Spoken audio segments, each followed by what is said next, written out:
ನಡುವೆ ತಾರಕಕ್ಕೇರಿದ ಸಂಘರ್ಷ. ಇಸ್ರೇಲ್ನ ಅತಿ ದೊಡ್ಡ ಆಸ್ಪತ್ರೆ ಮೇಲೆ ಇರಾನ್ ದಾಳಿಯನ್ನ ಮಾಡಿದೆ. ಇಸ್ರೇಲ್ನ ಸೆರೋಕಾ ಆಸ್ಪತ್ರೆ ಮೇಲೆ ಭೀಕರವಾದಂತ ದಾಳಿಯನ್ನ ಮಾಡಿರೋದು. ಕ್ಷಿಪಣಿ ದಾಳಿಗೆ ಸೆರೋಕಾ ಆಸ್ಪತ್ರೆ ಧ್ವಂಸವಾಗಿ ಹೋಗಿದೆ. ದಾಳಿ ಆಗ್ತಾ ಇದ್ದಂತೆ ಆಸ್ಪತ್ರೆಯಿಂದ ಓಡಿದ್ದಾರೆ ಜನ. ಕೂಡಲೇ ಆಸ್ಪತ್ರೆಯಲ್ಲಿದ್ದ ರೋಗಿಗಳನ್ನ ಬೇರೆ ಕಡೆಗೆ ಶಿಫ್ಟ್ ಮಾಡಲಾಗಿದೆ. ಆ ಆಸ್ಪತ್ರೆಯ ಪರಿಸ್ಥಿತಿ ಏನಾಗಿದೆ ಅನ್ನುವಂಥದ್ದನ್ನ ಫೋಟೋ ಮತ್ತು ವಿಡಿಯೋಗಳು ಆ ಭಯಾನಕತೆಯನ್ನು ಬಿಚ್ಚಿಡ್ತಾ ಇದೆ. ಅದರಲ್ಲಿ ಎಷ್ಟೋ ಮಂದಿ ಸಾವನ್ನಪ್ಪಿರಬಹುದಾದ ಶಂಕೆ. ಬದುಕುಳಿದಿದ್ರೆ ಅದು ಗ್ರೇಟ್. ಕೆಲವರನ್ನ ಸ್ಥಳಾಂತರ ಮಾಡಲಾಗಿದೆ ಅನ್ನೋದ್ರ ಬಗ್ಗೆ ಮಾಹಿತಿ ಸಿಗ್ತಾ ಇದೆ. ನುಚ್ಚು ನೂರಾಗಿದೆ ಅಲ್ಲಿನ ಹಾಸ್ಪಿಟಲ್. ಕ್ಷಿಪಣಿ ದಾಳಿಗೆ ಸೆರೋಕಾ ಆಸ್ಪತ್ರೆ ಧ್ವಂಸವಾಗಿ ಹೋಗಿರೋದು. ಈ ದಾಳಿಯ ಸ್ವರೂಪ ಬಹಳ ಭಯಾನಕವಾಗಿದೆ. ಇಸ್ರೇಲ್ನ ಅತಿ ದೊಡ್ಡ ಆಸ್ಪತ್ರೆ. ಬೇಕು ಅಂತಲೇ ಟಾರ್ಗೆಟ್ ಮಾಡಿ ಈ ಆಸ್ಪತ್ರೆಯನ್ನೇ ಉಡಿಸ್ ಮಾಡುವಂತ ಪ್ಲಾನ್ ನಲ್ಲಿ ಇದ್ರು. ಅದೇ ರೀತಿಯಾಗಿ ಇಸ್ರೇಲ್ನ ಅತಿ ದೊಡ್ಡ ಆಸ್ಪತ್ರೆಯ ಪರಿಸ್ಥಿತಿಯನ್ನ ನೀವು ದೃಶ್ಯದಲ್ಲಿ ಗಮನಿಸ್ತಾ ಇದ್ದೀರಾ. ರೋಗಿಗಳು ಭಯಭೀತರಾಗಿದ್ದಾರೆ, ಆತಂಕಕ್ಕೊಳಗಾಗಿದ್ದಾರೆ. ಕೆಲವರು ತಮ್ಮ ಪ್ರಾಣ ಉಳಿಸಿಕೊಂಡಿದ್ದಾರೆ, ಕೆಲವರ ಜೀವವು ಹೋಗಿದೆ. ಸಾವು ನೋವಿನ ಬಗ್ಗೆಯೂ ಕೂಡ ವರದಿ ಆಗ್ತಾ ಇದೆ. ಯಾವ ರೀತಿಯಾಗಿ ಅಲ್ಲಿನ ಪರಿಸ್ಥಿತಿ ಇದೆ ಅನ್ನೋದನ್ನ ನೀವು ಗಮನಿಸ್ತಾ ಇದ್ದೀರಾ. ಅತಿ ದೊಡ್ಡ ಬಿಲ್ಡಿಂಗ್, ಅತಿ ದೊಡ್ಡ ಹಾಸ್ಪಿಟಲ್, ಅನೇಕ ರೋಗಿಗಳು ಇಲ್ಲಿ ಟ್ರೀಟ್ಮೆಂಟ್ ಅನ್ನ ಪಡ್ಕೊಳ್ತಾ ಇದ್ರು. ಇದನ್ನ ಬೇಕು ಅಂತಾನೆ ಗುರಿಯಾಗಿಸಿಕೊಂಡು ಅಟ್ಯಾಕ್ ಅನ್ನ ಮಾಡಲಾಗಿದೆ. ಈ ಸಂಘರ್ಷ ಕ್ಷಣದಿಂದ ಕ್ಷಣಕ್ಕೆ ತಾರಕಕ್ಕೇರ್ತಾ ಇದೆ. ನೋಡಿ, ಅತಿ ದೊಡ್ಡ ಬಿಲ್ಡಿಂಗ್ ಇದು ಹೇಗ್ ಡ್ಯಾಮೇಜ್ ಆಗಿದೆ ಅನ್ನೋದನ್ನ ನೋಡ್ತಾ ಇದ್ದೀರಾ. ಆಸ್ಪತ್ರೆಯ ಒಳಭಾಗ ಹೊರಭಾಗ ಛಿದ್ರವಾಗಿ ಹೋಗಿದೆ. ಅನೇಕ ಸಾವು ನೋವು ಸಂಭವಿಸಿದೆ.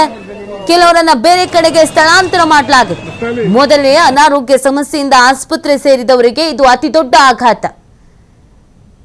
ಬೇಕು ಅಂತಾನೆ ದೊಡ್ಡ ದೊಡ್ಡ ಕಟ್ಟಡಗಳನ್ನ ಹಾಗೇನೆ ಹಾಸ್ಪಿಟಲ್ಗಳನ್ನ ಗುರಿಯಾಗಿಸಿಕೊಂಡು ಅಟ್ಯಾಕ್ ಅನ್ನ ಮಾಡಲಾಗ್ತಾ ಇದೆ. ಕ್ಷಿಪಣಿ ದಾಳಿಗೆ ಸೆರೋಕಾ ಆಸ್ಪತ್ರೆ ಈ ರೀತಿಯಾದಂತ ಪರಿಸ್ಥಿತಿಗೆ ಬಂದು ತಲುಪಿದೆ. ಎಷ್ಟು ಎತ್ತರಕ್ಕೆ ಹೊಗೆ ಆವರಿಸಿಕೊಂಡಿದೆ, ಎಷ್ಟು ದೊಡ್ಡ ಡ್ಯಾಮೇಜಸ್ ಆಗಿದೆ ಅನ್ನೋದನ್ನ ನೀವು ಗಮನಿಸ್ತಾ ಇದ್ದೀರಾ. ಇರಾನ್ ದಾಳಿಗೆ ಇದೀಗ ಭಯಗೊಳ್ಳುವ ಪರಿಸ್ಥಿತಿ. ಆದರೆ ಇಸ್ರೇಲ್ ಇದಕ್ಕೆ ತಕ್ಕ ಉತ್ತರ ಕೊಟ್ಟಿದೆ ಅಂತ ಹೇಳ್ತಾ ಇದೆ. ಎರಡು ಕಡೆಯಿಂದಲೂ ಪ್ರತಿಕಾರದ ಸ್ವರೂಪ ಬಹಳ ಭಯಾನಕವಾಗಿ ತೀವ್ರವಾಗಿದೆ. ಆಸ್ಪತ್ರೆಯಲ್ಲಿ ಇರುವುದಕ್ಕೂ ಕೂಡ ಆತಂಕ ಪಡಬೇಕಾದಂತ ಪರಿಸ್ಥಿತಿ. ಇಸ್ರೇಲ್ನಲ್ಲಿರುವಂತಹ ಪ್ರತಿಯೊಬ್ಬರು ಯಾವಾಗ ಏನಾಗುತ್ತೋ ಅನ್ನೋ ಆತಂಕದಲ್ಲಿದ್ದಾರೆ. ಇವನ್ ಇರಾನ್ನಲ್ಲೂ ಕೂಡ ನಿರಂತರವಾದ ಅಟ್ಯಾಕ್ಸ್ಗಳು, ನಿರಂತರವಾದಂತ ದಾಳಿಗಳು. ಅದರಲ್ಲೂ ಪ್ರತಿಷ್ಠಿತ ಹಾಗೆ ವಿಖ್ಯಾತ ಹೆಸರುವಾಸಿಯಾದಂತ ಪ್ಲೇಸಸ್ಗಳು, ಕಟ್ಟಡಗಳು, ಇವುಗಳನ್ನೇ ಟಾರ್ಗೆಟ್ ಮಾಡಿ ಜನರು ಅತಿಯಾಗಿ ಇರುವಂತ ಪ್ರದೇಶಗಳು, ಇವುಗಳನ್ನ ಟಾರ್ಗೆಟ್ ಮಾಡಿಯೇ ಈ ಅಟ್ಯಾಕ್ಸ್ ಗಳನ್ನ ಮಾಡಲಾಗ್ತಾ ಇದೆ. ದಾಳಿಯಿಂದ ಜನರು ಆತಂಕಕ್ಕೊಳಗಾಗಿದ್ದಾರೆ. ಅನೇಕರು ಇದರಲ್ಲಿ ಇದ್ರು, ಹಾಸ್ಪಿಟಲ್ ನಲ್ಲಿ ಟ್ರೀಟ್ಮೆಂಟ್ ಅನ್ನ ಪಡ್ಕೊಳ್ತಿದ್ರು ಅನ್ನೋದ್ರ ಬಗ್ಗೆ ಮಾಹಿತಿ ಇದೆ. ಸಾವು ನೋವು ಸಂಭವಿಸಬಹುದಾದ ಸಾಧ್ಯತೆಗಳು ಕೂಡ ಇದೆ. ಅಧಿಕೃತವಾಗಿ ಮಾಹಿತಿ ಸಿಕ್ಕಿಲ್ಲ. ಎಷ್ಟು ಮಟ್ಟಿಗೆ ಹಾನಿಯಾಗಿದೆ, ಸಾವು ನೋವು ಸಂಭವಿಸಿದ್ಯಾ, ಸಂಖ್ಯೆ ಏನು, ಯಾವುದ್ರ ಬಗ್ಗೆಯೂ ಕೂಡ ಮಾಹಿತಿ ಲಭ್ಯವಾಗಿಲ್ಲ. ಅದರ ಭೀಕರತೆಯನ್ನ ನೋಡ್ತಾ ಇದ್ರೆ ಮಾತ್ರ ಖಂಡಿತವಾಗಿಯೂ ಇಲ್ಲಿ ಹಾನಿ ಆಗಿದೆ ಅನ್ನೋದು ಗೊತ್ತಾಗ್ತಾ ಇದೆ.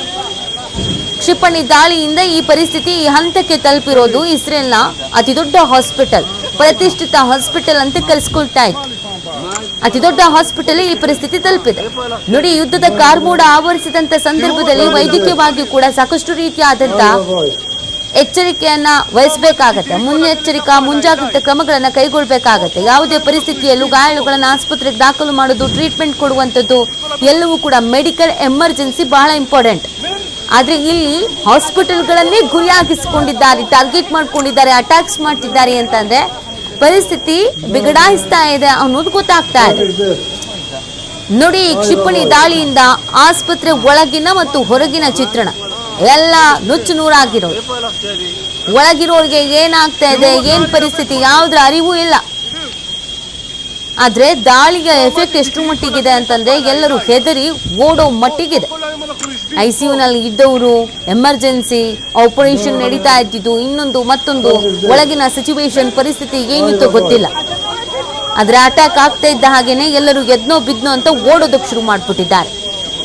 ಇದರಿಂದ ಅಲ್ಲಿನ ಪರಿಸ್ಥಿತಿ ತೀವ್ರವಾಗ್ತಾ ಇದೆ, ಕಷ್ಟಕರವಾಗ್ತಾ ಇದೆ ಅನ್ನೋದು ಜನರಿಗೂ ಕೂಡ ಅರಿವಾಗ್ತಾ ಇದೆ. ಈಗಾಗ್ಲೇನೆ ಯುದ್ಧ ನಿಲ್ಲಿಸಬೇಕು ಅನ್ನುವಂತ ನಿಟ್ಟಿನಲ್ಲಿ ಪ್ರಯತ್ನಗಳಾಗ್ತಿದ್ರು ಕೂಡ ಆ ಪ್ರಯತ್ನಗಳೆಲ್ಲ ವಿಫಲ ಯತ್ನ ಆಗ್ತಾ ಇದೆ.